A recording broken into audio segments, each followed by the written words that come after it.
my name's Taquisha. This is Our Freedom Song, and I am just so happy that you are here.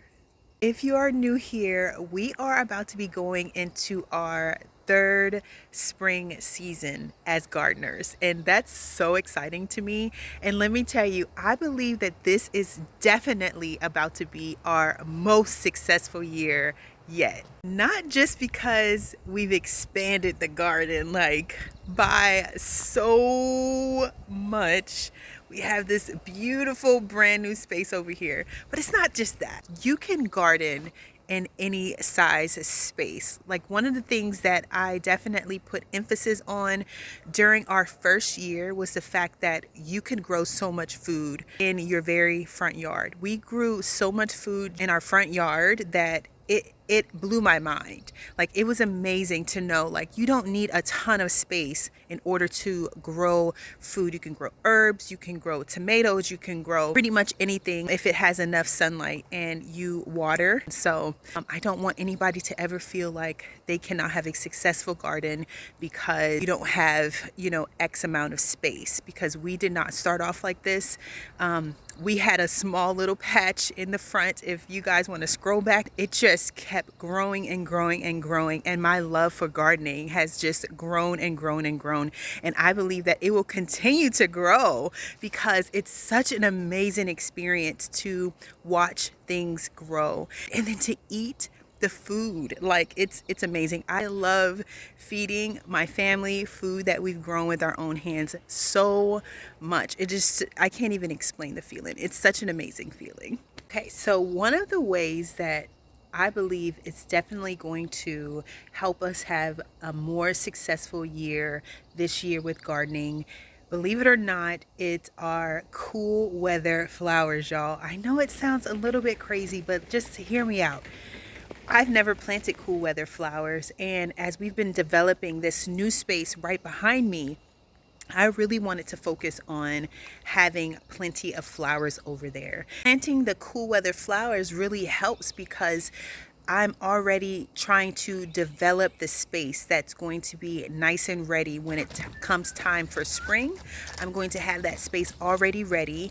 There's already going to be flowers there that's going on its way out, so I'll be able to cut that back. But there won't be any time for weeds to take over.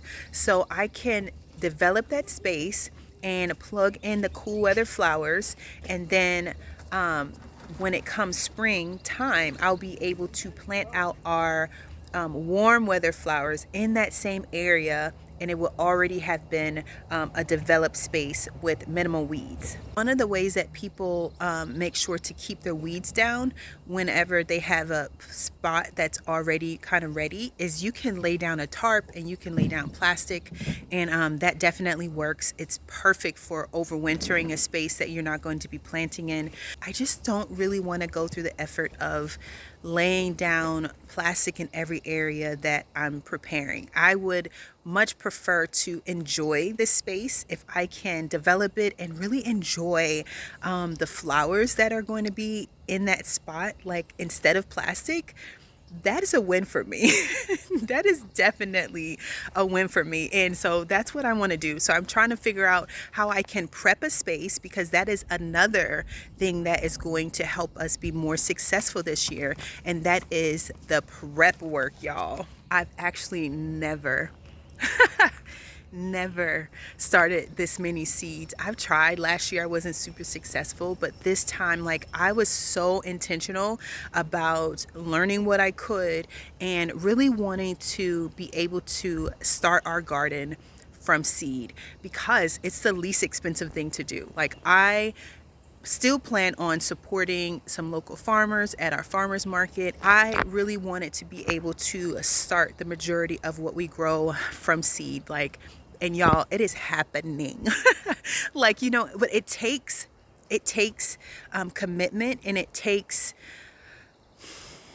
what does it take? Like, you really have to want to do it, and you really have to set aside the time to do it. And so I've been doing that. I've been coming out in this greenhouse and just sowing seeds. And sometimes you just don't feel like it. You know what I mean? You're like, I just don't want to, It's going to be night and day, I think, in our garden this next season. And I'm so excited about it. Another thing that I'm going to be doing that I believe is going to make us so successful this year is I am planting more seeds than I need. Yes, yes, I am planting more than enough so that we have enough. And then we can just give what we don't need away. And I'm so happy to share.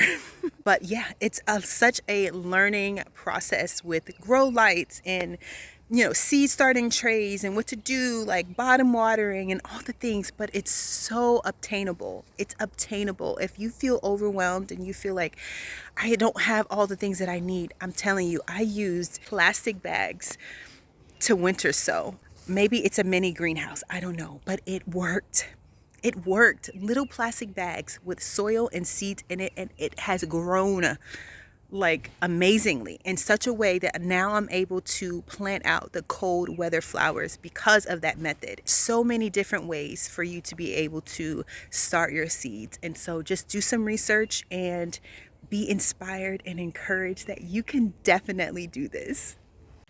I wanted to show you guys these carrots that I planted right in front of the greenhouse to hopefully encourage anybody who is struggling. Listen, I have struggled with carrots since the beginning, and this is the first year that we've had harvest, plural, of carrots that have been so beautiful and it's so fulfilling. So just hang in there, because you may not get it the first time, you may not get it the second time, but if you just keep trying, try and try again, you are going to one day reap such a beautiful harvest if you do not give up.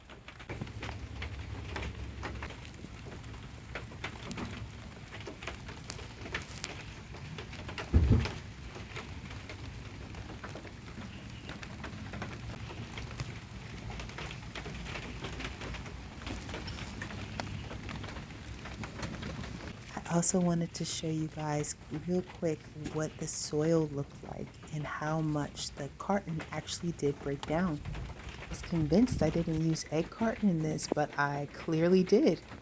You can definitely do this. Okay, so I'm so excited. The grow bags are filled.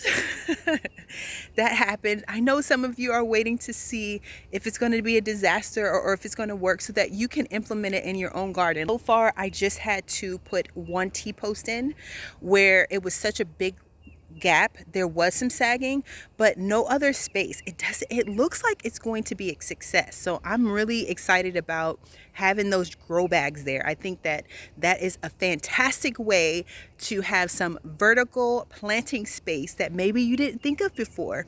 But I love the way it looks. It's so beautiful. Not wait to see all the things growing in there. I want to do some flowers. I want to do some carrots, maybe some strawberries.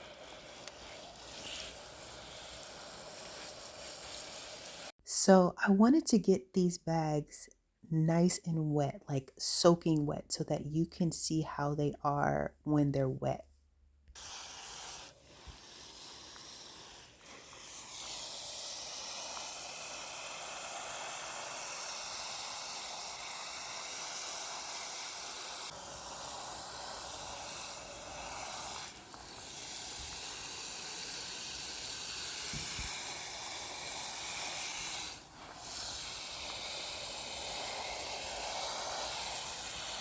So as you can see, they're all soaking wet and dripping down. And I'm gonna give you a wider perspective so you can see how it looks on the fence.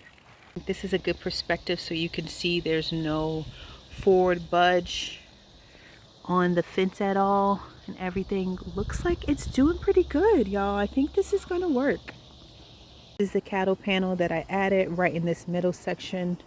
Because I'm not going to be planting something really heavy like potatoes, I'm thinking that it's going to continue to stay upright and not drag the fence down. So my only concern now is the dryness that some of you guys talked about. To combat that, I added a good amount of perlite to the potting mix. The yellow moths are back because it's so warm. Beautiful this is. I really rather just harvest it, chop it up, freeze it, than, you know, than to not. Because that's so beautiful. Also have lots of beautiful greens all over the garden. There's that little guy. He's slipping. He must have got sprayed with the water. Lizards are cute. He's cute. But yeah, I'm probably going to be harvesting these really soon because the pest pressure is going to go way up and I want to be able to enjoy the fruit of our labor. So on another very happy note, we decided that we were going to make some bed frames for our back garden. Initially, I was just going to plant in ground, but this is going to be so much better because we do want to plant this season.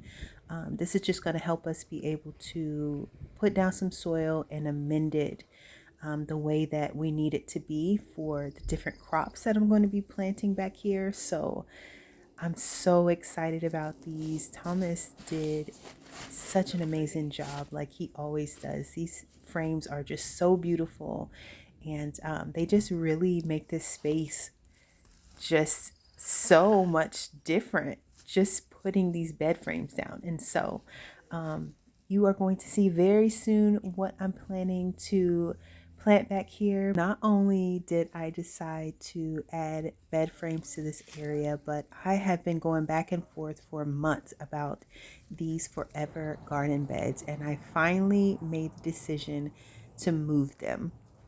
I think that these beds are going to work really, really, really well in this space right underneath our new arches that we have over here.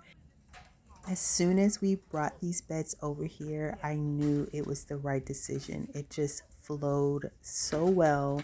And I think that it's going to bring so much beauty to this new space. While Princeton and I focused on the forever garden beds, the girls were so diligently filling up our new boxes, and we just worked really, really well together. It was a good day. Everybody fell, in line on what it is that they needed to do, and we just got it done. And what a blessing that is.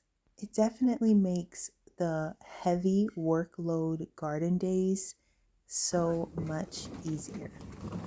Hey, well, that is all that I have for you guys today. Thank you so much for joining me today in the garden. I really do appreciate that you are here. I would love to hear your gardening excitement down in those comments so that we can chat about that. And I will see you guys next time.